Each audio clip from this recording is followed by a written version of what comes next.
욥을 찾아온 친구들 중에서 먼저 엘리바스가 입을 열어서 욥에게 말을 합니다.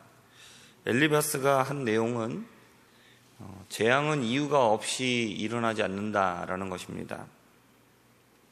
이 이야기는 지금 욥이 엄청난 고난을 당했는데 분명 하나님께 죄를 범한 것이 있기 때문일 것이다 라고 말하는 것이죠. 그리고 엘리바스가 말을 하면서 나 같으면 우리가 측량할 수 없는 큰 일을 행하시고 기이한 일을 행하시는 놀라운 일을 하시는 하나님을 찾겠다.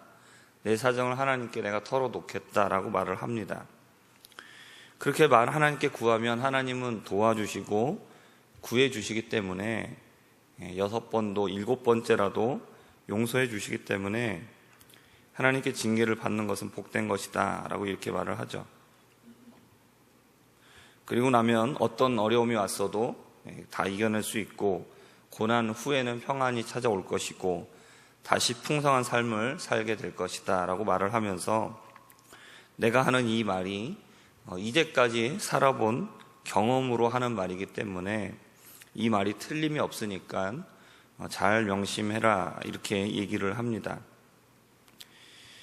그러니까 엘리바스의 이야기는 내 말이 옳으니까 너는 지금 내 말을 잘 듣고 내가 말하는 대로 이렇게 해야 된다 이렇게 얘기하는 거죠. 엘리바스의 말을 들은 욥의 대답이 오늘 우리가 읽은 욥기 6장과 7장에 걸쳐서 나오고 있습니다. 욥은 오늘 말씀 가운데서 말을 합니다. 앞부분 2절에서 7절까지는 전능하신 분으로부터 엄청난 고난을 받고 있다. 내가 지금 당하고 있는 이 고난을 저울에다가 재본다면 바다의 모래보다도 더 무거울 것이다 라고 이렇게 말을 하죠. 그러면서 욥은 자신의 고난과 고통이 너무나 크기 때문에 내 소원은 하나님이 나를 멸하시기를 기뻐하셔서 내 생명을 끊어주시는 것을 허락해 주셨으면 좋겠다라고 말을 합니다. 더 이상 고난과 고통을 감당할 수 없고 또 자신에게는 도움과 능력이 될 것이 아무것도 남아있지 않다라고 말을 합니다.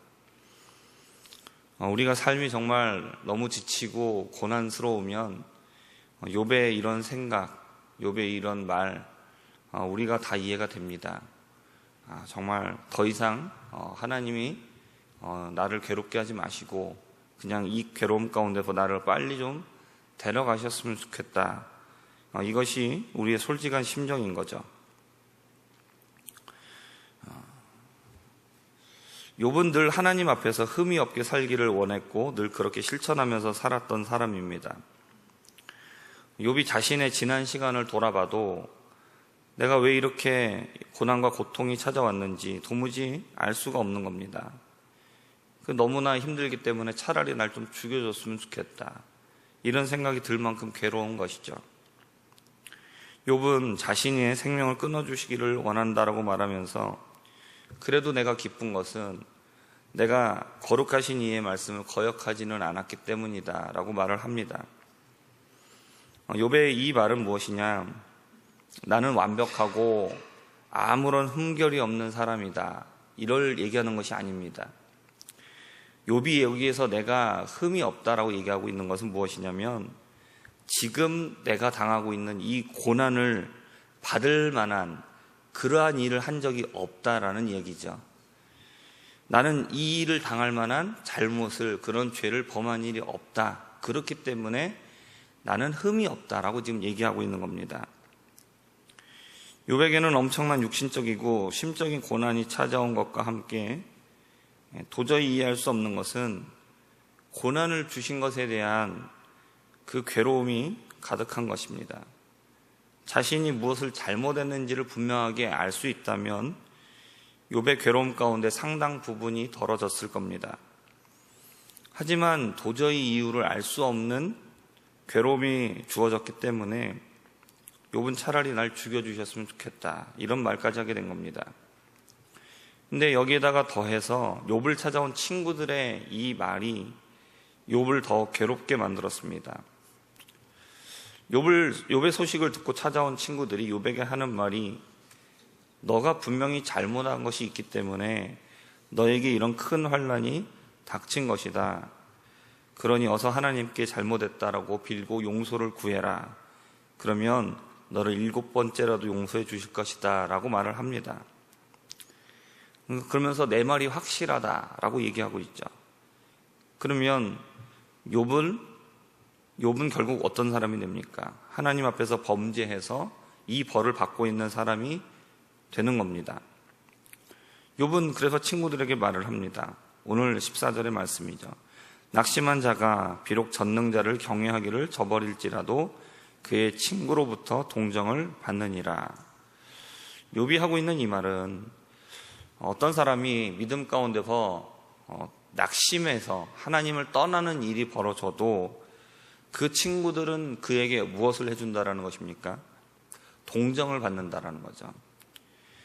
그래도 그 친구를 바라보면서 그의 상황을 보면서 걱정해주고 진심으로 안타까워해 준다라는 겁니다. 그가 당한 그 고난을 바라보면서 야, 너 그러는 거 너 하나님 잘못 믿어서 그래. 너 뭔가 잘못한 거 있잖아. 물론 그 말이 맞을 수도 있다라는 거죠. 그러나 이렇든 저렇든 친구들은 와서 일단 뭘 해줍니까? 위로를 해주죠. 동정을 해주죠. 야, 이거 어떻게 하냐. 이런 얘기를 해준다는 겁니다. 근데 욥의 친구들의 모습은 먼저 친구로서 진실되게 위로해 주는 것이 아니라 무엇을 잘못했는가? 너 빨리 회개해. 너 고난이 다 이유가 있는 거야. 너 뭐 잘못한 게 있을 거 아니야. 너 그래야 하나님 용서해 주신다. 그러면서 욥이 무엇을 잘못했느냐? 여기에 집중했다라는 것입니다. 이 모습이 꼭 정죄하고 싶은 마음 때문만은 분명 아닐 겁니다. 친구들이 와서 보니까 욥의 모습이 너무나 괴로운 거예요. 자기들이 해줄 수 있는 게 아무것도 없습니다. 그러니까 그저 빨리 하나님 앞에서 뭔가 회개하고 빨리 회복되었으면 좋겠다. 또 그런 마음이 있었을 겁니다. 하지만 친구들의 이런 모습이 욥에게 위로를 주지 못했다라는 것이죠. 그러니까 욥이 뭘 기대한 거냐면 욥의 친구들에게 사람들이 할 수 있는 그 이상의 것을 기대한 게 아니라는 겁니다. 친구들이 찾아왔는데 친구들이 뭘 해줄 수 있겠습니까? 욥의 재산을 회복해 주겠습니까? 자녀들을 다시 데려다 주겠습니까? 아니면 욥의 몸을 고쳐줄 수 있겠습니까? 해줄 수 있는 건 아무것도 없는 거죠. 근데 욥이 친구들에게 그런 걸 기대한 건 아니라는 거죠. 그저 진심 어린 위로를 기대했다라는 겁니다. 욥의 그 상황에 정말 함께 정말 안타까워하고 정말 함께 눈물 흘려주고 욥의 손을 한번 잡아줬으면 그런 거 기도했다라는 거죠.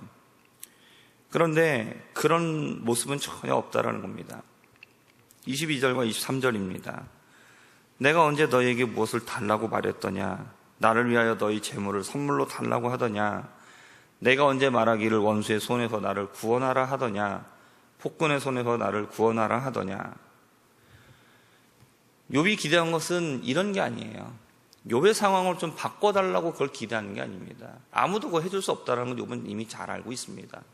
그저 친구로서 자기의 그 아픔을, 자기의 그 눈물을 함께 슬퍼해주고 함께 동감해줬으면, 그런데 친구들은 너무나 옳은 이야기를 가지고 그의 마음을 고통스럽게 만들고 있던 겁니다. 상대의 상황에 대한 진정한 공감이 없는 옳은 말은 상대를 더 비참하게, 더 고통스럽게 만들 수 있습니다. 25절에서 말합니다. 옳은 말이 어찌 그리 고통스러운고 너희의 책망은 무엇을 책망함이냐. 옳은 말인데 너무나 고통스럽다라는 것이죠. 욥에게 정말로 위로가 되지 못했다라는 것입니다. 아무런 잘못한 것 없이 괴롭당하고 있는 욥에게 욥 너는 분명히 무슨 잘못이 있어 라고 말하는 건 욥을 억울하게 만들고 있는 겁니다. 욥은 분명 아무리 생각을 해봐도 자기가 이 일에 대해서는 잘못한 게 없는 거죠.